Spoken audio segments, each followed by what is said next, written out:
keep tally of how many externals you did in the day, and set a goal of how many people you want to do external on, and keep the urgency, monitor time every 15 minutes to be with the customer. So when it's really slow and no one's coming up to the cart, the external gain and the urgency of making sure they do it every 15 minutes works.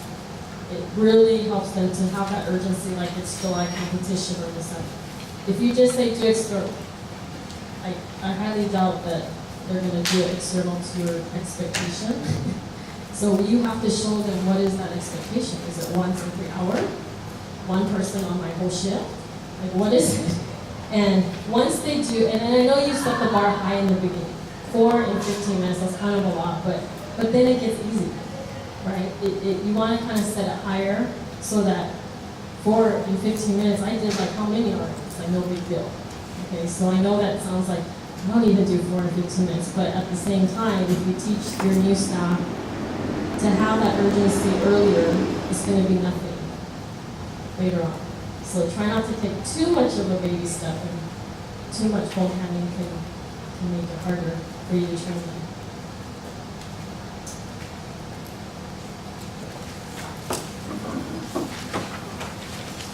Okay, so directing, being the assistant. The assistant's job, of course, is to bring the set on a board, bring various products, bringing the different colors, helping to put in the accessories and extensions on the customer's hair, bring the mannequin if needed, bring up and package, and put away the non-interested products. So there's an actual, obviously we know that there's an actual duty that assistant managers have. You have to make sure you're directing them, because they're not going to know that, oh, I'm supposed to help put on the other side, or I'm supposed to ring up now, or I'm supposed to put away now, or I'm supposed to bring Jenny the mannequin. They have no idea. So you have to direct them and tell them, Jenny, please, or do the other side, or, bring up now, bring me the set. And you won't do that forever, but you are going to have to do that until it becomes robotic. But as long as you know that that's the assistant's role, then every single employee will do the same thing. They will bring the board, they will bring Jenny, they will ring up, they will package.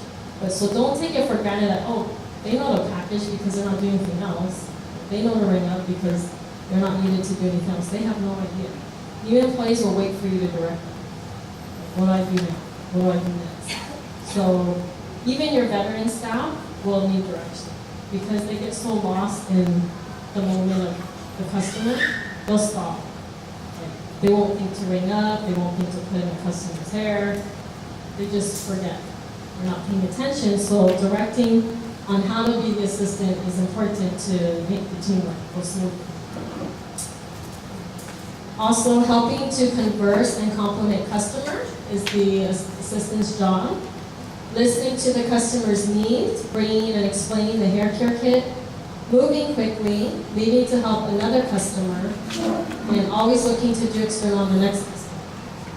So we have to also, we teach our staff to bring the hair care kit. Like, it's not the focus's job, it's the assistant's job to bring the hair care kit, explain it, and bring it up. So that the focus is not doing everything. So usually when we're putting on the hair or doing the hairstyle for them to leave it on and wear out, that's when the assistant will bring the hair care kit, explain it, and package it. So even those little things like the hair care kit helps in your sales. Of course, they have to move quickly. It's not just the focus that is moving quickly, but the assistants. And you have to teach them how to listen, which I'll go over how to teach them that. But so those are some key points that you have to know on how to direct them to be the assistant. How to teach employees to direct being the assistant is you have to practice assistant scenarios. So just focus on the assistant role. Don't focus on like, okay, we're going to do focus and assistant. For that time, you're going to separate the roles and you're just going to focus on the assistant because that's what you're learning for the day or whatever training that is. Make them ring up and package. Have them tell you how to use the hair care kit. Not everybody knows how to say the hair care kit in a way where it's going to close. So we actually have to teach them how to introduce this so you always know the hair care kit. Because a new person is just going to say, this is the hair care kit to wash it. Do you want it? It's only da-da-da-da-da. I guarantee you that's not going to close. So you have to train them on how to bring it over and say, this is what you need to maintain it. Let me show you how to do it. And just assume that they're getting it because they're buying hair. And just say, this is the shampoo, conditioner, directions, da-da-da-da, go to the register. You don't need to say like, so did you want to get this with your hair? It's really good for your hair and your own, you don't need, it's like, it's not an infomercial.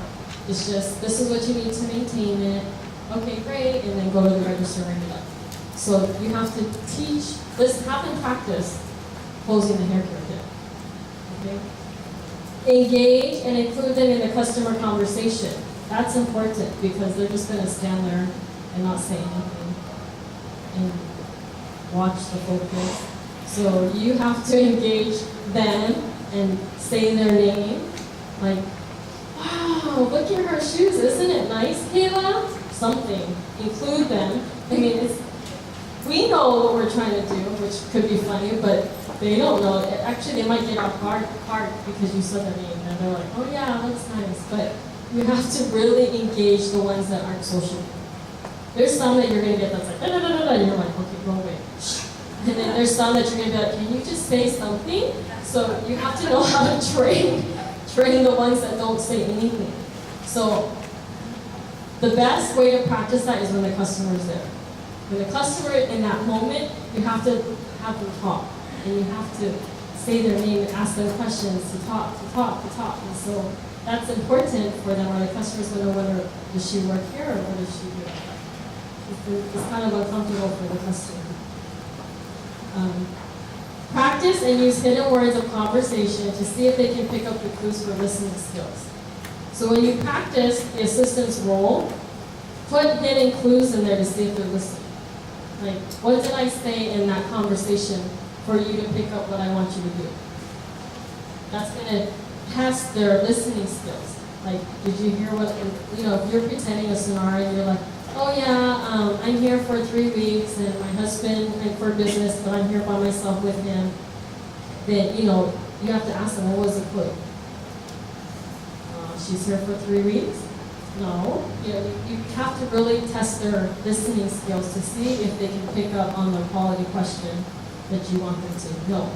That's another skill. You can't take that for granted that everyone's going to know that a person who's vacationing with their husband who's here for business has money.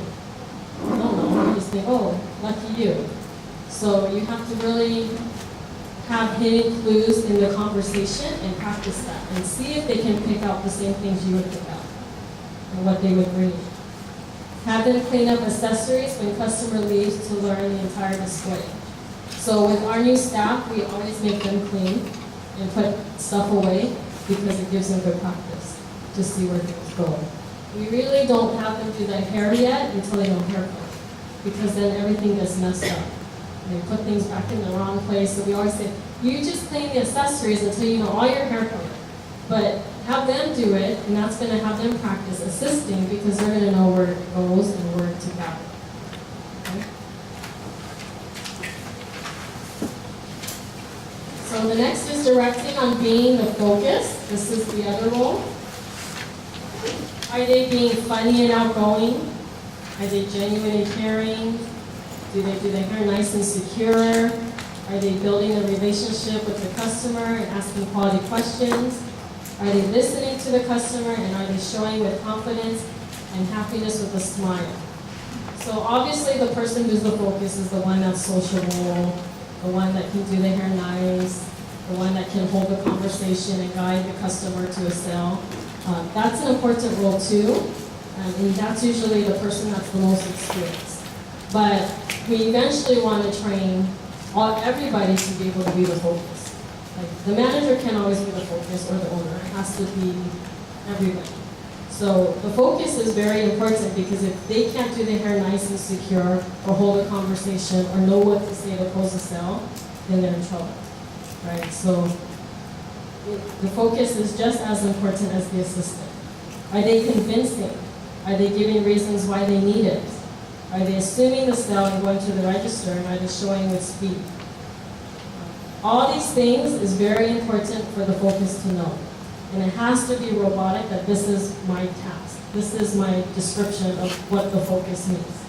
The focus isn't just getting a haircut and doing their hair. I mean, it's like everything, your personality. What are you saying to the customer to give them a reason why they need to spend $500? You know, why do they need it when they have hair? Or why do they need it if they don't wear it? Or, you know, it's so important to know what to say to your customer and how to say it. And then, of course, building a relationship. It can't always be about sales, right? Like Bo says, and everybody, you have to build a relationship, as Sue has taught us, but not get to the point where it's only about that and not focusing on the sale. I mean, we can get caught up into like their drama issues or whatever's going on in their life. But then like an hour goes by, so do you want this $19.99 bread? You know, we don't have time. So I like to do things urgent. You know, I try to do both. I try to build a relationship, but I also try to close a sale in 15 minutes. I don't like to spend too long doing either one. And I try to balance it. Like, you know, if a customer is there for more than 15 minutes, I'm like scooting it along, you know. Unless they're the LG, then obviously we're going to spend time. But if it's like less than $100, it's like, okay, you've got 10 minutes, you know, and you can build a relationship fast. When you're funny and you're joking and you're like selling at the same time, they don't even know. Like, okay, well, I love it, okay, and it's just fast. And then it makes it easy. When it's easy, that means you did everything right. When it's hard, that means something was missing. So you have to make sure all your staff knows how to be the focus and assistant for teamwork. So how do you teach employees to be the focus? Or how do you direct them to be the focus? You of course have to practice the focus scenarios now. Before you practice assistant scenarios, now you're going to practice just focusing scenarios. Have them memorize a conversation list. I think main office has like a conversation list that tells you like what to say to the customer if they say this. It's kind of like a cheat sheet to help your new staff so you know what to say instead of like stuff like I have no idea how to respond. They have to memorize that list, and it helps a lot. Have them write down quality questions. You know, what are some quality questions? They don't even know that there probably is quality questions because most sales jobs are always saying, can I help you? Are you looking for anything special? And those are their quality questions. So we have to retrain them to ask quality questions that matter to our business and how to close a sale. Like I said, not everybody needs hair accessories and hair, right? It's a luxury, not a necessity. So you have to make sure you're asking the right questions to close $500. You know, I need to find out what her budget is. I need to find out what her needs are. Does she have an event? Is it for a party? Is it just day to day? Is she just not here looking for anything? She just stopped by because it was all sparkling stuff.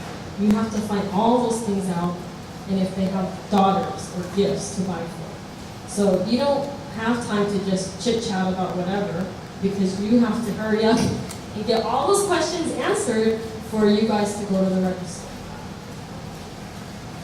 When practicing scenarios, see if they can pick out the hidden clues the customer is giving them.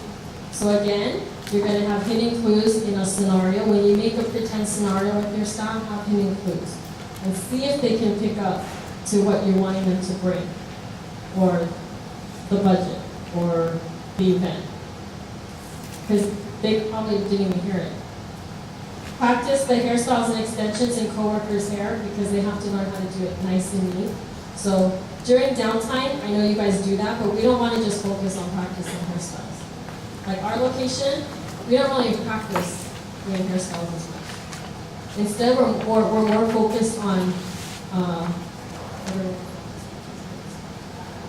it's not necessarily hairstyles we're practicing more on, I guess, the brain and like how to think when a customer comes and what to say and how to act, and more like reading the customer. I think that's what we focus more on because the hairstyles will come and the customers don't really care if it's not perfect. They don't know. They just are amazed you can do that. Unless it's for a wedding or something, then yeah, I understand. But in sales, we've tried to focus more on how to close the sale and how to do external and how to read the customer style and budget. So we really practice on those things versus like formulas or hairstyles. Practice customer approaches. How would you approach a certain type of customer? And then time them on speed. So we all know there's certain types of customers, right? We have the customers that are like, loves everything, but can't afford everything. We have ones that are on a budget. We have ones that can afford everything but don't like anything. We have all different types, but you have to teach your employees how to read your customer. Like, how are you going to approach the customer that comes up to the cart that's an LG? Like, I guarantee you your new staff's going to be afraid. They're not going to want to approach the LG. They're going to wait and see what you do. But what if you're not there? Okay? They're just going to tell you, I had an LG. Okay, what did you sell them? Nothing. Because they're going to get scared, but they want to tell you they had an LG. Because that will make you happy, at least they happen. So you have to train them on how to approach the LG or how to approach somebody who's on a budget, who's very assertive. No, I don't.